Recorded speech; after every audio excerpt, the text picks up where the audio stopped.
बिस्मिल्लाहिर्रहमानिर्रहीम, अस्सलाम वालेकुम। आज की वीडियो में एक कमेंट सेक्शन में पूछे गए सवाल के मुतालिक बना रहा हूँ। जैसा कि स्क्रीन पर आप देख सकते हैं कि ये मोहसिन जमशेद साहब ने एक क्वेश्चन किया था कि अस्सलाम वालेकुम भाईजान, एक्स्ट्रा ऑफ पीक यूनिट्स वापड़ा किस रेट में परचेज़ कर रहा है हमसे, और ये सब रेट्स हम कहाँ से देख सकते हैं? अगर कोई वेबसाइट है तो यहाँ पे लिंक दे दें। जज़ाकल्लाह।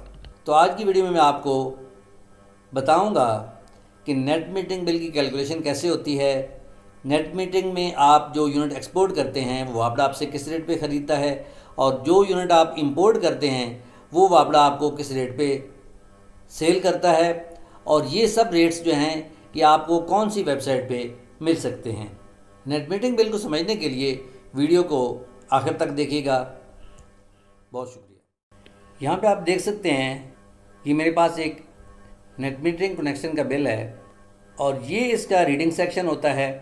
रीडिंग सेक्शन में सबसे पहले आपकी इंपोर्ट्स आती हैं, और आखिरी दो रीडिंग्स जो होती हैं वो आपकी एक्सपोर्ट की रीडिंग्स होती हैं। ये इंपोर्ट पहली रीडिंग जो होती है ये इंपोर्ट ऑफ पीक होती है, दूसरी इंपोर्ट पीक होती है, और तीसरी जो होती है ये एक्सपोर्ट ऑफ पीक होती है, और ये चौथी जो होती है ये होती है एक्सपोर्ट पीक। अब एक्सपोर्ट पीक की रीडिंग जो है वो ज़ीरो रहती है, क्योंकि एक्सपोर्ट पीक जो है वो रात का टाइम होता है, और रात के टाइम में आपका सोलर काम नहीं करता है, इसलिए आपकी कंजम्पशन जो है वो इंपोर्ट में तो होती है, एक्सपोर्ट में नहीं होती।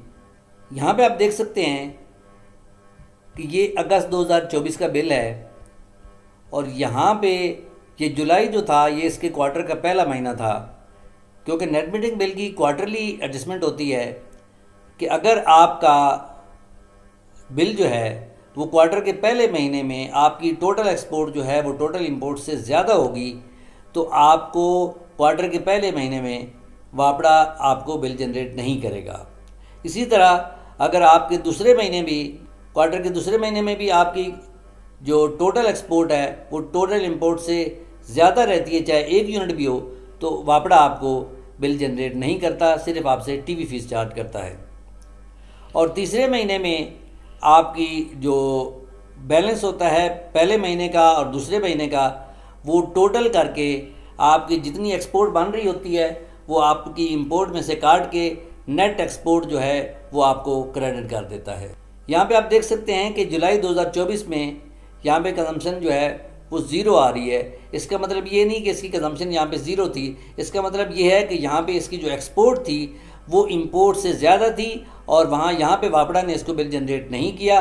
ये इसका फ्यूल प्राइस की अमाउंट है, और इसमें सिर्फ 35 रुपीज़ का बिल है, और इसका जो बिल जुलाई में जनरेट हुआ है वो हुआ है 4,323 रुपये। अब आ जाए अगस्त में। अगस्त में इसकी जो इंपोर्ट ऑफ पीक है वो है 1112 यूनिट, इंपोर्ट पीक के जो हैं वो 359 यूनिट हैं, और एक्सपोर्ट जो है ऑफ पीक उसके हैं 1366 यूनिट।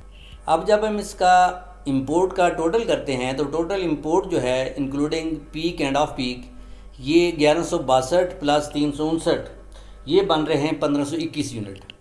और जब 1521 यूनिट ये इसकी टोटल इंपोर्ट बन रही है और टोटल एक्सपोर्ट इसकी बन रही है 1366 यूनिट, तो जब इनका हम डिफरेंस निकालते हैं तो इंपोर्ट जो है वो 155 यूनिट जो है वो ज़्यादा किए इस कंज्यूमर ने अगस्त के बिल में।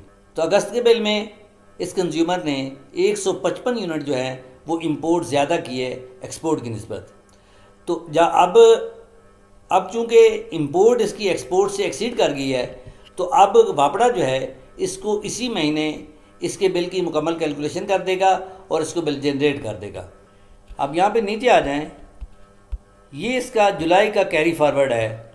ये जो बैलेंस था इसका पिछले महीने जुलाई में जो इसकी एक्सपोर्ट थी, नेट एक्सपोर्ट, जिसमें से इसकी ऑफ पीक यूनिट्स इंपोर्ट के निकाल के जो नेट एक्सपोर्ट बनी थी वो बनी थी 451 इसके नेट एक्सपोर्ट की थी इसने, और जो इसने इंपोर्ट की थी पीक आवर्स में वो किए थे 413 यूनिट। तो अब यहाँ पे चूँकि एक्सपोर्ट जो थी वो इंपोर्ट से ज़्यादा थी, तो जुलाई में वापड़ा ने इसको बिल जनरेट नहीं किया।